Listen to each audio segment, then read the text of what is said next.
Hi everyone. In this video lecture, we are going to see in detail about the semiconductors.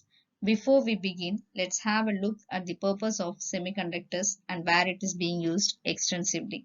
Semiconductors are employed in the manufacture of various kinds of electronic devices, including diodes, transistors, and integrated circuits, so on. Such devices have found applications because of their compactness, reliability, power efficiency, and low cost, and controlled conduction of electricity make them ideal to be used for various purposes.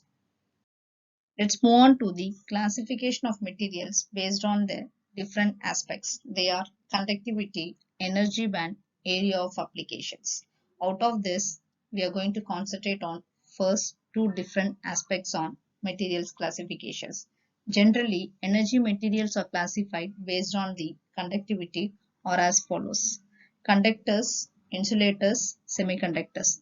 Conductors is nothing but the type of materials that allows the flow of electric current in one or more directions. It has low resistance. The best example of conductors are copper, gold, nickel, and aluminium.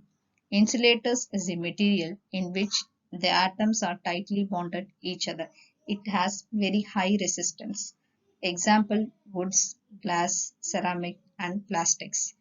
Then semiconductor. Semiconductor is another class of material in which the conductivity lies between that of conductors and insulators. Example, germanium, silicon, etc. The next aspect is energy band on material classification. Generally, energy band is classified as valence band, conduction band, forbidden gap. Here the valence band is nothing but the energy band formed due to the merging of energy levels associated with the valence electron or the electron present in the last shell. Then the conduction band is nothing but the energy band formed due to the merging of energy levels associated with the free electrons. Then the forbidden gap. Forbidden gap is nothing but the energy gap which is present separating the conduction band and valence band. Now let's have a look at the general energy band diagram. The bottommost layer will be calling it as first band. The upper to the first band, it is second band. Then next to the upper to the second band, it is valence band. And the uppermost layer is conduction band. The gap between conduction band and valence band is forbidden band or forbidden gap. Now let's have an individual energy band diagram for conductors, insulators and semiconductors. So now here is a picture clearly shown for energy band diagram for conductors. Here there is no forbidden gap between the valence band and conduction band since there is a large number of electrons are available for conduction even at a room temperature. So the valence band and conduction band overlaps in case of the conductors. Next is energy band diagram for insulator. Insulators is the bad conductors of electricity. Why? Because is that the electrons are tightly bonded with each other.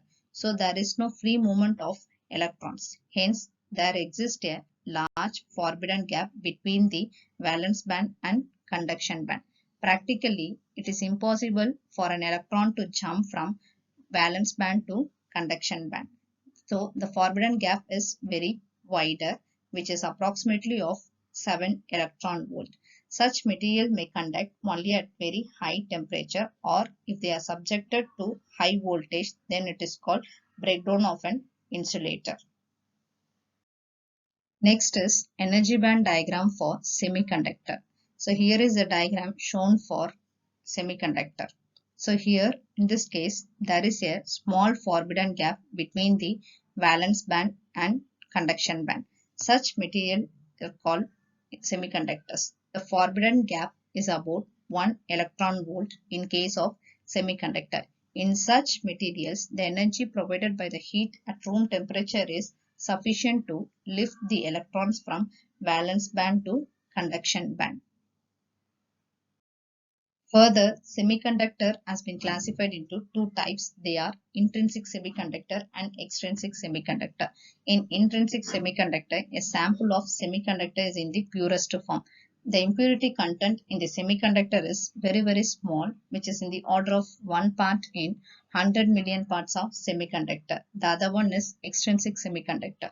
In order to change the properties of intrinsic semiconductors, a small amount of some other material is to be added to it. The process of adding some other material to the crystal of intrinsic semiconductors to improve its conductivity is termed as a doping. The impurity added to it is known as a dopant. So, doped semiconductor material is called extrinsic semiconductor.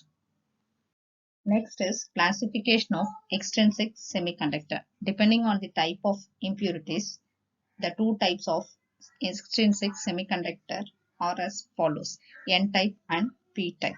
In case of N-type, when a small amount of pentavalent impurity is added to a pure semiconductor, then it is called donor doping, as each impurity atom donates one free electron to an intrinsic material. Such an impurity is called donor impurity. The examples of such impurity are arsenic, bismuth, phosphorus, etc. This creates an extrinsic semiconductor with large number of free electrons are called N-type. Then another type of extrinsic semiconductor is P-type. When a small amount of trivalent impurity is added to a pure semiconductor is called acceptor impurity. When this is added to a intrinsic semiconductor, it creates more holes and ready to accept an electron. Hence, the doping is called acceptor doping. The examples of such doping are gallium, indium, and boron. The resulting extrinsic semiconductor with large number of holes is called P-type semiconductor. So, after the creation of N-type and P-type material, we need to know how the conduction happens in N-type and P-type. So, consider the figure shown here. So, when a voltage is applied to a N-type semiconductor material, the free electrons which are readily available due to the added impurity moves in a direction of positive terminal applied. This constitutes a current.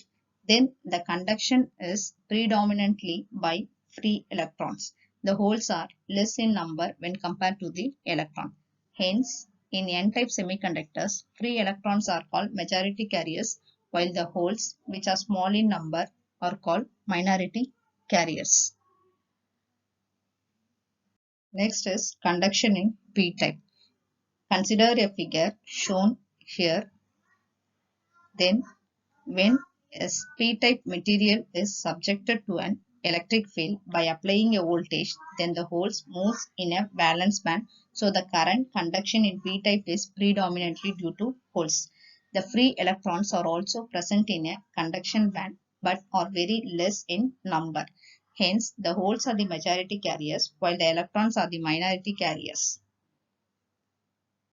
Whatever we have seen so far is all about the introduction to semiconductors.